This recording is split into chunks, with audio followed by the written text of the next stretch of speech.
It's an interesting world we live in. At some point somebody was like, hey, let's take Jill of the Jungle, make her a dude, take out half the interesting levels and features, and stuff a bunch of Bible verses in there at random that have nothing to do with the gameplay at all. Yeah, if you think that idea is genius, then I've got the game for you. Onesimus, A Quest for Freedom, developed and published by Arc Multimedia Publishing in conjunction with Epic Mega Games in 1992. It's an arcade game. Haha, get it? Cause Arc Multimedia, lol lol lol. And yes, the text on the back really is this blurry, but it doesn't matter what it says, because I'll tell you what they won't. This is Jill of the Jungle without Jill, or the jungle. How this came to be isn't exactly clear, but basically this company called Arc Multimedia was started by an ex-Marxist revolutionary from Colombia who almost died in the jungle, fled to the USA, and was called to the Christian faith after cleaning toilets in a New York subway and finding his way over to a Baptist church in New Jersey. I'm not making that up either. So yeah, with his new faith in mind, he decided to start a company to make wholesome games and become synonymous with family entertainment, just like Disney.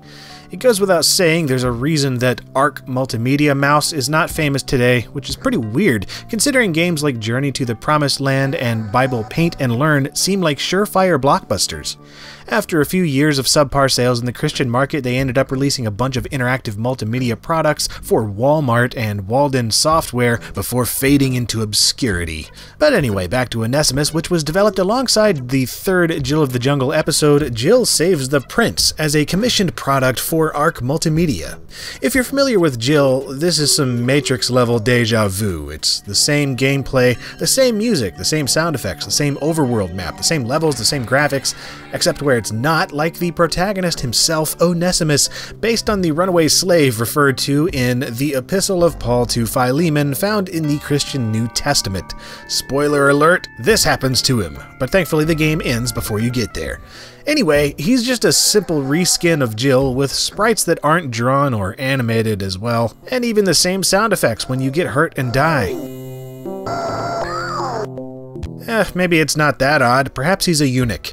Or perhaps it's just lazy and inconsistent like the entire rest of the game. Now, if you remember from my Jill of the Jungle review, I like that game a lot, probably more than I should, so you'd think that this would be just as awesome, right? Nope! For one thing, other than the intro and outro levels, they're just rehashes of those found in the Jill trilogy, so if you've played through that, then you've played this. Also, they completely removed the awesome ability to transmogrify yourself into an animal, so there's another unique selling point of the game that's just gone. And finally, they've plopped these Bible verses from the Book of Philemon into the game at random. Okay, so I have no problem with that in theory. After all, the original Jill included pop-up text boxes too, but these are not just entirely pointless in regards to the gameplay, but they don't go away until an invisible timer runs out, which of course feels like forever. On top of that, they're incredibly common and totally unpredictable. They completely ruin the pacing of the game, which is already a bit worse due to the lacking abilities. Seriously, these don't matter in the least. They're completely out of context verses which take you through the Book of Philemon, which of course hasn't even happened yet because you're still playing through the story that happened which led to Philemon being written. There are some other minor changes, like your throwing star weapon being turned into a rock, and certain enemies being reskinned into something slightly more fitting for the time period, I guess. For the most part, this has no bearing on the gameplay, but the enemy AI sure does. What the heck was that?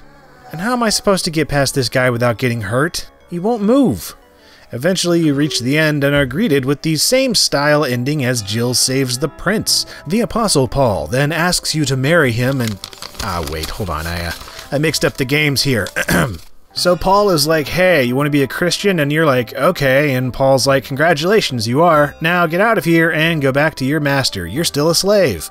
So, yeah, I guess that's that. You escape the perils of Rome's flying lava birds, giant snails, and alligators, only to go right back to your old life of being a slave. But hey, at least you have Jesus. So maybe that's holding true to the New Testament story and is missing the entire message of Philemon, but it sure doesn't make for a satisfying video game ending, I'll tell you that. To sum things up, Onesimus, A Quest for Freedom should have been called not Jill, A Quest for Market Share. This practice was all too common back then, and kinda still is. Take an existing secular product, toss some Bible verses and a Jesus fish on it, and sell it to gullible religious types who just wanted something safe for their kids, and figure that since it's sold in a Zondervan Christian bookstore that it's a good idea. It's just unfortunate. Granted, there are far worse offenders than Onesimus here, and hey, if you had never played a Jill game, then this was still a pretty sweet platformer for its day. It's just easy for me to be cynical about something so underachieving and so obviously meant to cash in instead of provide anything new or valuable.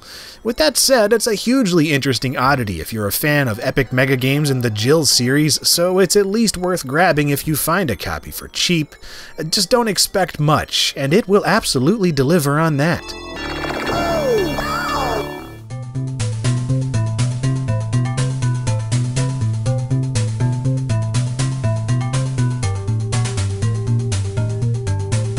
And hey, if you enjoyed this video on a bizarre Christian game and would like to see some others, then let me know, or let me know otherwise too if you want to avoid this whole religious thing. I'd understand either way, but I find this stuff absolutely fascinating, and I've got a ton of them, so I would like to do some other videos if you'd like to see them, and if not, then I've got a ton of other videos already made, and more coming in the future, so subscribing is a thing. You can also follow and interact with me on Twitter and Facebook, as well as support LGR on Patreon to help the show continue to get more sweet, and also get you some perks like being able to see videos earlier than anywhere else. And as always, thank you very much for watching.